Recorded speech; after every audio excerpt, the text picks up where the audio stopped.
So we appreciate all of you. We broadcast live here every single weekday, 9 a.m. Pacific, noon Eastern. And joining us right now, we're going to have another conversation about how the pandemic is affecting things, but really as a whole, how women's businesses are affected by so many different factors. And joining us, we have the founder and CEO of IFundWomen. I want to thank Cahn for joining us right now. Cahn, thank you so much for being here.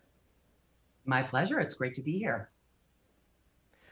There's a lot I want to talk to you about, in particular with IFundWomen, but I want to give everybody maybe a bit of a broader context of what the state is for women-owned businesses and what some of these big obstacles are that they are facing that really they shouldn't be facing. Yeah, absolutely. This is the thing we think about, eat, sleep, and breathe every day here at IFundWomen. And the problem we're solving is that there's a complete lack of funding options for early stage women entrepreneurs, and the data just simply does not lie.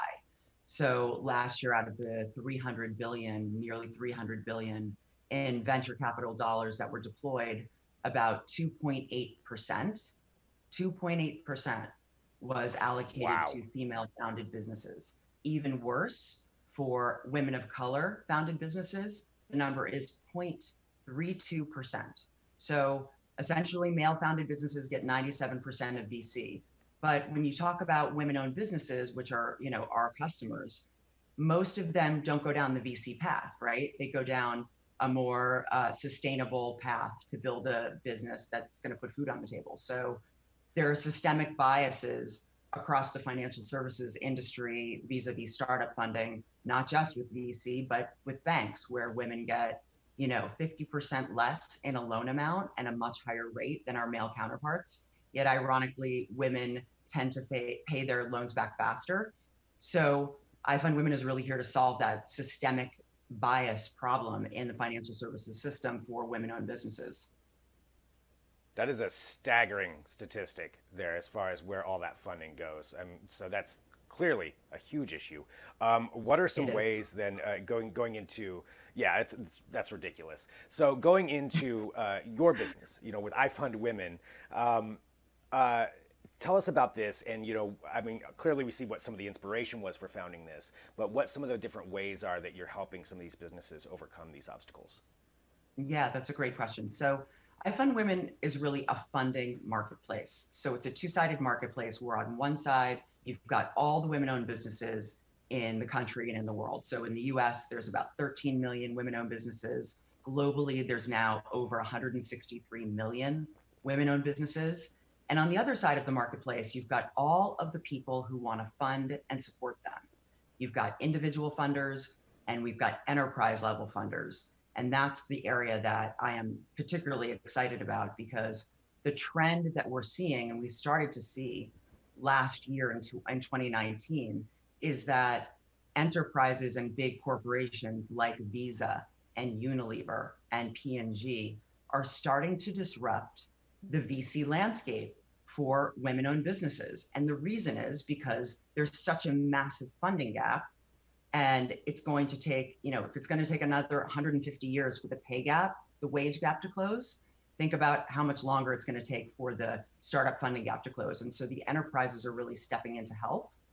And it's really been a fascinating trend that we have started to see last year. So we've just been building products into the marketplace to make it more seamless and easy for brands like Visa, who want to fund merchants that use or could potentially use their contactless payment solution, who want to give them grants, who want to give them coaching scholarships, education, mentorship.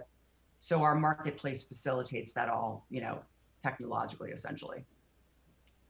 So it's kind of incubating everything all in one, one way right there, getting everybody everything that they need.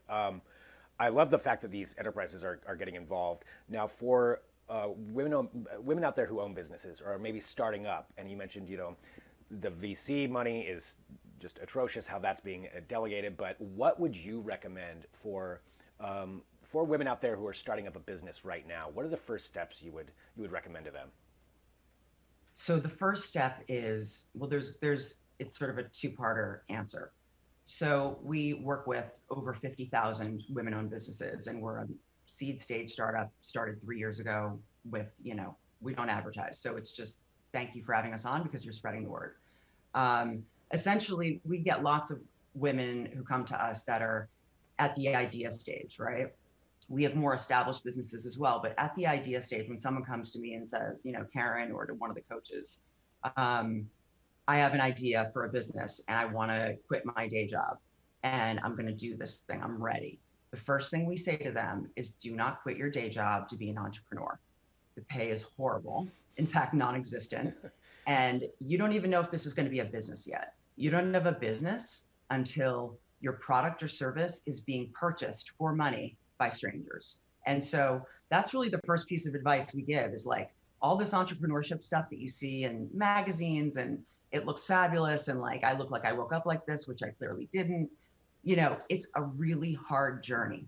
So the only reason you should take the journey is if you have demand for your product or service. So in order to prove demand, the first thing that we really recommend is to do your research.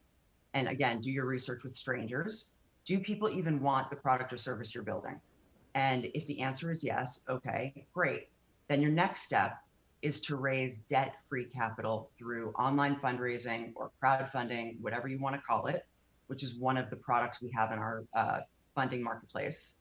And what that allows you to do is it allows you to prove demand for your product or service before you invest in supply.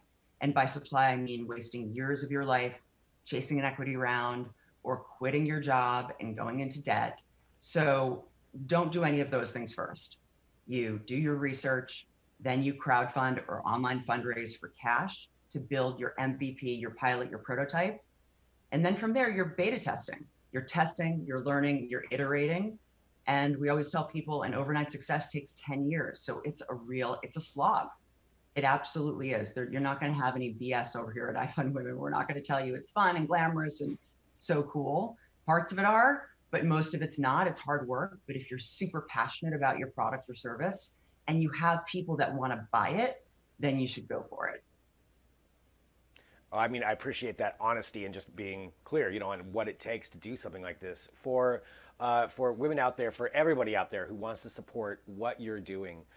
What's the best place for me to send them to, and how they can get involved? That's a great question. Okay. So if you are a brand and you are watching this and you have a marketing budget and you want to support women-owned businesses, female founders, startups, because they could be your potential customers.